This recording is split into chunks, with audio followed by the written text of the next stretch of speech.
Biasakan untuk menonton sampai akhir agar tidak ketinggalan mutiara-mutiara dan faedah-faedah penting. Dan yang belum subscribe dan nyalakan loncengnya, silahkan subscribe dan nyalakan agar tidak ketinggalan konten-konten. Bismillahirrahmanirrahim. Alhamdulillahirrabbilalamin. Wassalatu wassalamu ala asyrafil anbiya wal mursalin wa ala alihi wa sahbihi jama'in. Bapak-bapak, ibu-ibu, teman-teman, adik-adik semua yang dimuliakan Allah Subhanahu wa taala dimanapun kalian berada. Kembali lagi kita di wadah diskusi kita ini, semoga semakin diberkahi oleh Allah Subhanahu wa taala sehingga kita bisa selalu mengambil manfaat darinya. Pada zaman sekarang sudah kita saksikan bagaimana pesatnya perkembangan teknologi dan macam-macamnya, perkembangannya sangat pesat sekali. Contoh kecil saja, ini HP ya. HP itu dari dulu awal-awalnya masih segini, ukurannya segini, dan setelah itu lama kelamaan tambah besar dikit, lama kelamaan tambah besar. Seperti saya sebelum datang ke sini, sebelum datang ke Yaman, itu HP masih biasa dipakai yang HP segini, yang diketik-ketik, yang ukurannya segini masih biasa dipakai orang. Itu sebelum berangkat ke sini kira kurang lebih 6,5 tahun yang silam, waktu saya di Indonesia. Jadi itu masih biasa. Sekarang di mana lagi coba HP seperti itu? Udah hilang.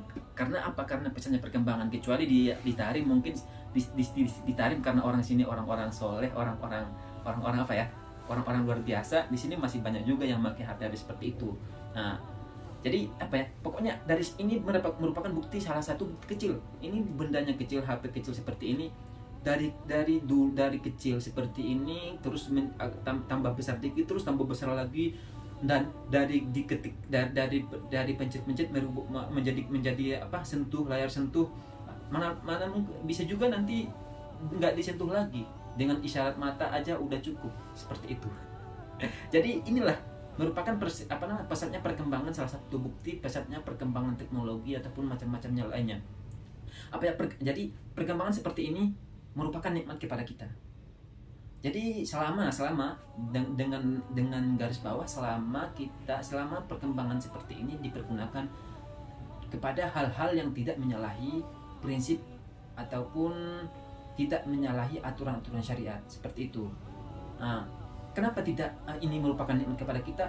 Karena dengan HP lah kita bisa dengan HP kita bisa membaca, kita bisa mendapatkan ilmu. Dengan HP, dengan laptop kita bisa menulis, berkarya. Dengan dengan internet kita bisa menonton di channel kita semua official. Jadi itu merupakan nikmat kan, selama dipergunakan kepada hal-hal yang tidak menyalahi ataupun yang tidak menyalahi konsep-konsep ataupun prinsip-prinsip syariat, seperti itu. Jadi namun yang kita kesalkan, yang kita sedihkan, yaitu kadang-kadang di antara kita mungkin salah pergunakan tentang nikmat seperti ini. Dalam artian seperti HP misalnya,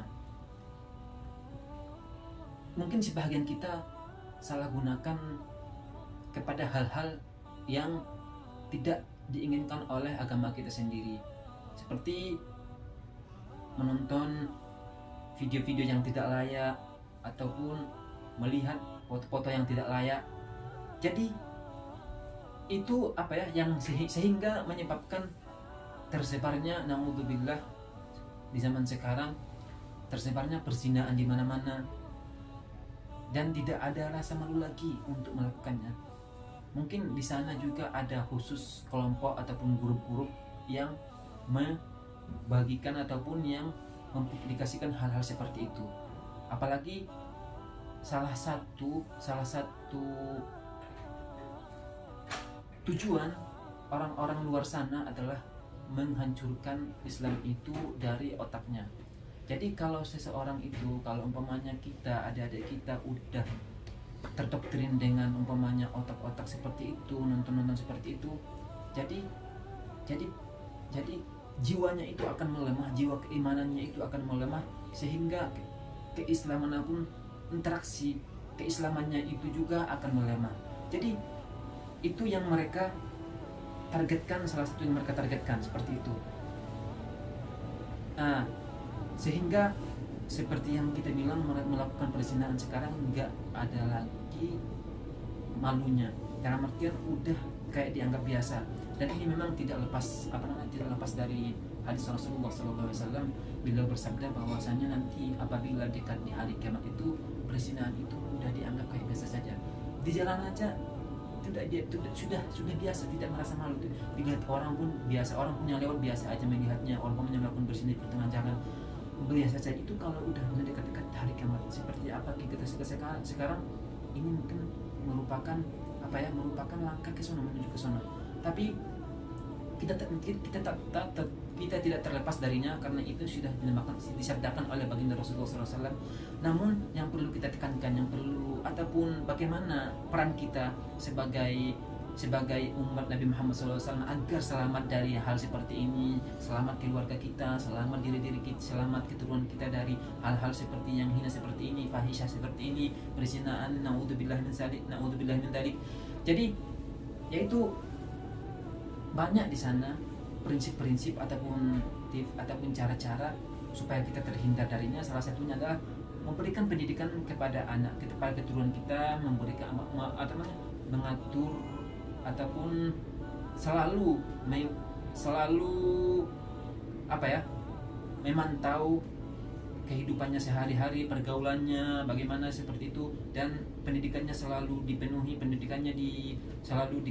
selalu dimaksimalkan pendidikannya, baik itu pendidikan agama dan lainnya, ya seperti itu. Dan juga hal yang terpenting itu juga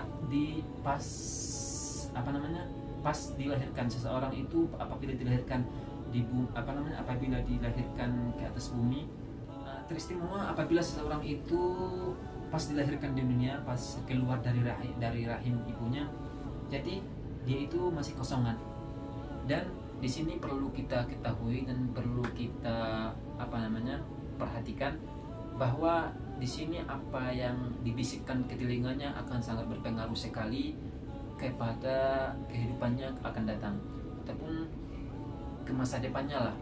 Jadi seperti makanya para fuqaha itu mengatakan apabila sudah lahir maka diadzankan dari telinga kanan dan diqomahkan dari telinga kiri, seperti itu. Jadi kenapa? Karena supaya diterima langsung yang didengarnya adalah merupakan kalimat syahadah, seperti itu. Dan di sana juga para fuqaha menyebutkan yang terdapat di dalam kitab Hasyiatul Jamal juga, bukan Hasyiatul Jamal, di dalam kitab Hasyiatul Bujurimi yang disebutkan kemarin di halaman yang sama, di juz yang sama, di jilid yang sama. Jadi kenapa kita sering ngambil dari Hasyiat Bujurimi karena di sana banyak sekali faedah-faedah. Mungkin nanti kita akan, karena kita udah sering ngambil kitab dari kitab Bujurimi, jadi kita nanti mungkin butuh bikin satu konten untuk membicarakan Imam Bujurimi itu siapa, dan kita sekaligus membicarakan perjalanan mazhab Syafi'i itu seperti apa, dan kitab-kitab yang ada di dalam mazhab itu apa saja, apa yang kitab utama dan bagaimana rentetan ataupun perjalanan kitab-kitab yang ada di dalam mazhab kita sendiri. Mungkin nanti kita butuh untuk bikin konten khusus untuk membahas itu. Yang terpenting sekarang adalah seperti yang kita bilang tadi. Jadi para fuqaha itu mengatakan bahwasanya supaya seorang itu, salah satu usaha supaya keturunan kita itu tidak ataupun supaya terhindar daripada perzinahan, tidak terjatuh kepada zina selama seumur hidupnya adalah pas dilahirkan di dunia, maka dibacakan surah Al-Ikhlas. Gampang, surah Al-Ikhlas mungkin semua udah hafal ya. Jadi bacakan surah Al-Ikhlas kepada telinganya, baik itu sekali, 2 kali, 3 kali, sekali, terserah. Jadi kenapa? Jadi para ulama itu, para fuqaha itu mengatakan apabila dibacakan surah Al-Ikhlas kepada telinga si orang yang baru lahir itu, maka insya Allah akan terjaga dirinya itu dari zina seumur hidup. Jadi seperti itu. Jadi hal-hal seperti ini harus perlu diperhatikan kita sebagai keluarga, kita sebagai kepala keluarga, seorang bapak, seorang ibu harus jangan lalai dalam hal seperti ini, karena akan berpengaruh kepada masa depan anak kita, kepada masa depan keturunan kita sendiri, seperti itu. Jadi jangan pas lahir ke dunia, pas keluar dari rahimnya langsung putar lagu dangdutan, seperti itu, jangan. Jadi makanya ini pokoknya jangan juga dibiarkan segitu aja, jangan dibiarkan pas lahir udah nggak diapa-apain, dibersihin aja dan udah setelah dibersihin dibawa ke rumah dan tidak ada sama sekali seperti yang kita bilang tadi, membisikkan sesuatu bacaan Islam kepada bacaan yang dianjurkan oleh para fuqaha itu kepada telinganya itu, karena itu sangat berpengaruh sekali kepada kehidupannya di masa akan datang. Nah, jadi seperti itu. Maka kita yang berkeluarga ataupun yang akan berkeluarga, jangan lalai ataupun jangan jangan terlupakan hal-hal seperti ini di saat kita dikategorikan oleh Allah Subhanahu wa taala keturunan. Karena seperti yang dibilang Rasulullah SAW tadi, apabila sudah dekat akhir zaman, terjadinya hari kiamat itu, maka perzinahan itu sudah dianggap biasa saja. Sekarang sudah kita saksikan di mana-mana. Jadi semoga apa yang kita sampaikan bisa bermanfaat bagi diri saya sendiri, begitu juga bagi teman-teman semua, bagi pendengar yang dimuliakan oleh Allah Subhanahu wa taala. Assalamualaikum warahmatullahi wabarakatuh. Apa beratnya untuk saling berbagi antar sesama hanya dengan nge-share video ini sebanyak banyaknya? Jadi jangan lupa untuk di subscribe, di like, komen, dan share ya.